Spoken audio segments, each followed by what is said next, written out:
ஜென்மம் வாங்கி வந்து இரு ஜென்மம் வாழுகிறேன். இது என்ன கதை என்று விதி கேட்குதே. மாயமா என் கண்ணீர் மாறுமா?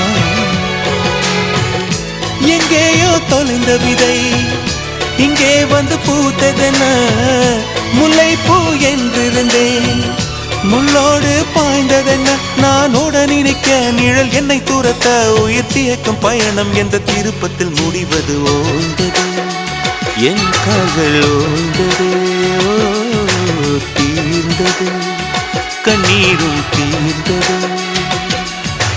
பூசும் மஞ்சள் பூசும் மஞ்சள் பூசிய பூன்று பூமியோடு போன பின்னும் பூத்தது ஏனென்று என் கண்கள் போய் சொல்லுமா? வேறில்லாமல் பூ பூக்குமா?